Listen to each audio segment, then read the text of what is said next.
ونرسل العطر من روض الهدى الزاهي ويشرق السلم أنوارا وأنوارا. جئنا إلى الدنيا كي ندعو إلى الله لننشر الخير في الكون الذي حار ونرسل العطر من روض الهدى الزاهي ويشرق السلم أنوارا وأنوارا. ہماری دعائیں قبول کیوں نہیں ہوتی؟ تو دعائیں قبول نہ ہونے کی بہت ساری وجہ ہیں، لیکن ایک وجہ یہ بھی ہے کہ ہمارے گناہ اب تک موجود ہیں، ہم نے ان کی معافی بھی نہیں مانگی، توبہ بھی نہیں کی، استغفار بھی نہیں کی، تو وہ گناہ ہماری دعا کو عرش اعظم تک جانے ہی نہیں دیتے. ہم دعائیں مانگتے ہیں وہ پلٹ کر آ جاتی ہیں، مانگتے ہیں پلٹ کر آ جاتی ہیں، کیونکہ گناہ جو ہے وہ آڑ بن کر کھڑا ہوتا ہے. تو سب سے پہلے اس آڑ کو ہٹانے کی ضرورت ہے، اس پردے کو ہٹانے کی ضرورت ہے. اور وہ کیسے ہٹے گا؟ توبہ سے ہٹے گا، استغفار سے ہٹے گا، بخشش مانگنے سے ہٹے گا، مغفرت طلب کرنے سے ہٹے گا. اور اس رات میں ہمیں سچے دل سے توبہ کرنی ہے، سچے دل سے اپنے ہر کیے گئے گناہ جان کر جانے میں، دل سے، زبان سے، آنکھوں سے، کانوں سے، جس بھی طرح سے ہم نے جو بھی گناہ ہم زندگی بھر کے یاد کر کر کے گناہوں کی معافی مانگنی ہے.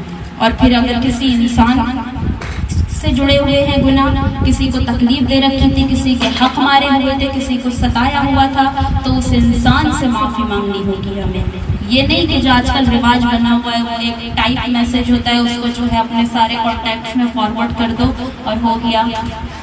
وہ معافی نہیں ہے. معافی کا مطلب یہ ہے کہ ہم نے جس کو دکھ دیا ہے ہم اس سے پرسنلی بات کریں اور اس سے کہیں کہ ہمیں اس غلطی پر اپنے شرمندہ ہیں، ہم اس غلطی پر آپ سے معافی مانگتے، اس لڑائی کے لیے، اس جھگڑے کے لیے، اس بدتمیزی کے لیے، اس گالی کے لیے، اس تکلیف کے لیے ہم آپ سے معافی چاہتے ہیں، اور آپ ہمیں کیا کر دیں؟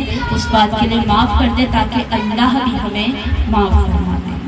ٹھیک ہے؟ تو وہ میسج خالی فارورڈ کرنے سے معافی نہیں ہو جاتی، وہ ایک میسج ہوتا ہے، اس کو سارے لوگ دنیا بھر میں فارورڈ کرتے رہتے ہیں. تو اس طرح میسج کو آگے پہنچانے سے، جس کو پڑھنا بھی ہم گوارا نہیں کرتے اور خالی فارورڈ کرتے رہو، آگے بڑھاتے رہو، اس سے معافی نہیں ملتی ہے. معافی کا مطلب یہ ہے کہ سامنے والے کو کہو آپ کہ اس تکلیف کی وجہ سے ہم آپ سے معافی چاہ رہے ہیں، آپ جو ہے ہمیں وہ معاف کر دیجیے.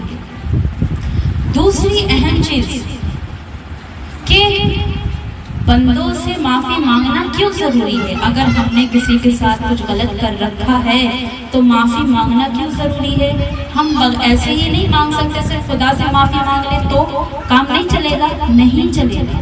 حدیث میں آتا ہے کہ اس رات اللہ رب العزت معافیاں دیتا ہے، بخششیں فرماتا ہے، مغفرتیں فرماتا ہے، مگر کچھ لوگوں کو چھوڑ کر. کچھ لوگ وہ ہیں جو شب برات میں بھی بخشے نہیں جاتے، جو رمضان میں بھی بخشے نہیں جاتے، جو شب قدر میں بھی عبادت کر لیں تب بھی بخشے نہیں جاتے. کون لوگ ہیں وہ؟ وہ انسان جو اللہ کو بھی مان رہا ہو لیکن ساتھ میں شرک بھی کرتا ہو، مشرک ہے، یعنی کچھ نہ کچھ اس نے زندگی میں ایسا کر ڈالا، کسی کی پوجا میں شریک ہو گیا، چلا گیا، گنپتی میں شامل ہو گیا، ایسا کچھ بھی شرک والا کام کر لیا، وہ شرک کر چکا ہے، اب تک توبہ نہیں کی ہے، تو وہ جتنی چاہے راتوں کو جاگ کر کے عبادتیں کر لے، جب تک توبہ نہیں کرے گا اس گناہ پر اس کو معافی نہیں ملے گی.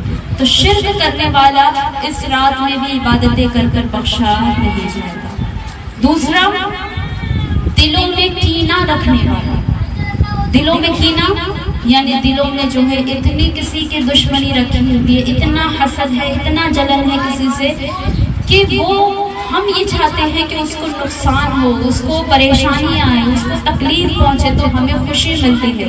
کسی کے تعلق سے دل میں اتنا بغض پالا ہوا ہے، اتنی نفرت پالی ہوئی ہے، تو جب تک اس بغض سے، اس عداوت سے، اس کینے سے دل ہم صاف نہیں کریں گے، اللہ رب العزت ہمیں بخشنے والا نہیں ہے. ہم چاہیں جتنی بخششیں مانگتے رہیں کہ اللہ ہمارے گناہ معاف فرما دے، ہمیں توبہ کو ہماری قبول فرما لے، اور ہمارا دل ایسا ہے کہ اس کی عداوت، اس کی عداوت، اس سے دشمنی، اس سے دشمنی، اس کا کینہ بھرا ہوا ہے، تو معافی نہیں ملنے والی. اس لیے دلوں میں کینہ ہے تو اس دل کو بھی پاک صاف کرنے کی ضرورت ہے.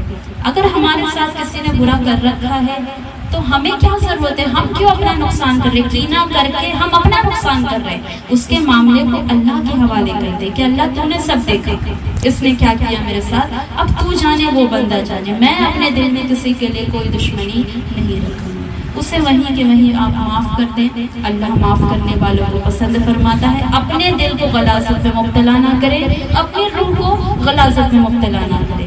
تو دوسرا یہ بندہ. تیسرا وہ بندہ جو ماں باپ کو تکلیف دیتا ہے، اتنا ستاتا ہے ماں باپ کو کہ ماں باپ کی روح تکلیف میں ہے، انہیں تکلیف پہنچی ہوئی ہے، ان کی جو ہے وہ ان کی زندگی وہ ریزہ ریزہ ہو چکی ہے، تکلیف میں ہے وہ اس اولاد کی وجہ سے. تو یہ جو اولاد ہے، یہ اولاد جتنی چاہے سجدے کر لے، جتنی چاہے عبادتیں کر لے، بخشش بخشش بخشش مانگتا رہے، اللہ اس کو معاف نہیں کرے گا یہاں تک کہ وہ اپنے ماں باپ کو راضی کر لے. جب تک اس کے ماں باپ راضی نہیں ہوں گے، خدا بھی راضی نہیں ہوگا. تو یہ وہ لوگ ہیں کہ جو اس رات میں بھی بخشے نہیں جاتے ہیں. تو اگر ہم سے اس طرح کا کچھ کام ہوا ہے تو ہمیں سب سے پہلے ان کاموں پر توبہ کرنی ہوگی. اگر شرک ہوا ہے تو دوبارہ کلمہ پڑھنا ہوگا، توبہ کرنی ہوگی. اور جو ہے اگر کسی کا کینہ رکھا ہوا ہے تو اس کینے کو دل سے نکالنا ہوگا، اس دشمنی کو دل سے نکالنا ہوگا، دل کو پاک صاف کرنا ہوگا. پھر جا کر کے جس بندے کے ساتھ اگر غلط کیا ہے تو ہم نے اگر کوئی غلط کیا ہوا ہے تو ہم اس سے معافی مانگے. سوچیں کہ کیا کبھی ہم نے کسی کے ساتھ غلط کیا ہے، کیا کبھی کسی کو تکلیف دی ہے، سوچ کر کے جو ہے اس کے پاس جائیں اور اس سے معافی مانگیں. تو یہ کام ہمیں کرنا ہے. اللہ رب العزت ان لوگوں کے سوا ہر ایک پر رحم فرمائے گا، ہر ایک کی معافی کرے گا، ہر ایک کی بخشش کرے گا. تو ہمیں ان تمام لوگوں میں شامل نہیں ہونا ہے، اپنے آپ کو ان گناہوں سے الگ کرنا ہے اور اللہ کی بارگاہ میں بخشش اور مغفرت کی جو ہے دعائیں مانگنی ہیں. تو سب سے پہلی چیز وہ یہی کرنی ہے کہ اگر ہم ان کاموں میں ہیں تو پہلے ان کو ہٹانا ہے زندگی سے، پھر خدا کی بارگاہ میں آنا ہے، اپنے لیے معافی مانگنی ہے، بخشش طلب کرنی ہے، رحمت طلب کرنی ہے، توبہ کرنی ہے. اور اس کے بعد خدا کی بارگاہ میں کھڑے ہو کر کے جو ہے تلاوت، آپ جو ہے تلاوت کرنا چاہیں تلاوت کریں، عبادت کرنا ہے عبادت کریں، ذکر کرنا ہے ذکر کریں، تسبیح کرنا ہے تسبیح کریں. یہ نہیں کہ ہم یہ سوچیں کہ ارے ناپاک ہیں تو سو جائیں. نہیں، ناپاکی میں آپ قرآن ہی تو نہیں پڑھ سکتی ہیں، نماز ہی تو نہیں پڑھ سکتی ہیں. اس کے سوا آپ ذکر کر سکتی ہیں، درود شریف پڑھ سکتی ہیں، تسبیحات پڑھ سکتی ہیں، دعا مانگ سکتی ہیں، بخشش مانگ سکتی ہیں، تو سب کچھ کر سکتی ہیں. تو یہ کوئی بہانہ نہیں ہے کہ ہم تو ناپاک ہیں، ہم کیا کریں تو سو جائیں. ٹھیک ہے، تو اس طرح نہیں کرنا ہے. ہمیں جو ہے بہت ساری چیزیں ہیں کرنے کے لیے. آپ کو کھڑے ہو کر عبادتیں کرنی ہیں، نمازیں پڑھیے. کھڑے نہیں ہو سکتے ہیں، بیٹھ کر کے آپ تلاوت کیجئے، ذکر کیجئے، استغفار کیجئے. اس طریقے سے ساری رات جو ہے وہ عبادت میں گزارنی ہے. قضا نمازیں ہماری باقی ہیں تو قضا نمازیں ہمیں ادا کرنی ہے. روزہ جو ہے وہ 15 شعبان کا روزہ، تو روزہ جو ہے وہ بہتر ہے کہ آپ جو ہے 2 رکھ لیں، 14 کا رکھ لیں، 15 کا رکھ لیں. اس طریقے سے جو ہے وہ روزہ رکھ لیں. اس روزے کی بھی بڑی فضیلت ہے. تو روزہ بھی رکھنا ہے، عبادت بھی کرنی ہے خدا سے، اپنے لیے، سب کے لیے، آس پڑوس والے، محلے والے، بلکہ تمام مسلمانوں کے لیے دعائیں کرنے کی ضرورت ہے. نہ جانے کس کی دعا پر اللہ کو رحم آ جائے، نہ جانے کس کی دعا اللہ تعالیٰ جو ہے قبول فرما لے. اس لیے جو ہے اپنے لیے، دوسروں کے لیے، سب کے لیے اچھے اور بھلے کی دعا مانگیں. جانتے ہیں کہ انسان کے اپنے حق میں جو دعا ہے وہ جلدی قبول نہیں ہوتی ہے، جو دوسرے کے حق میں ہم کرتے ہیں وہ دعا قبول ہوتی ہے. اس لیے جو ہے جو ہم یہ کہتے ہیں کہ دعا میں یاد رکھیے، یہ اسی لیے کہا جاتا ہے کہ میں آپ کے لیے دعا کر دوں اور میں میرے لیے جو دعا کروں گی تو وہ اتنی جلدی قبول نہیں ہوگی کہ جو ہم دوسروں کے لیے دعا کرتے ہیں. اسی لیے ہر ایک دوسرے کے لیے دعا کرے تو سب کی آسانی ہے. اس لیے صرف اپنی دعاؤں پر فوکس نہ کریں، اس سے زیادہ دوسروں کے لیے دعا کریں. آپ دوسروں کے لیے دعا کریں گے تو دوسرے آپ کے لیے دعا کریں گے، تو اس طریقے سے آپ کی دعائیں بھی قبول ہو جائیں گی. تو یہ چیزیں ہیں کچھ سمجھنے کی. اور شب برات یعنی حلوہ بنانا، شب برات یعنی خاص قسم کا فلاں دال کا، فلاں سبزی کا، اور فلاں چنے کی دال کا، اور فلاں کا حلوہ بنانا اور نیاز لگانا اور بانٹنا.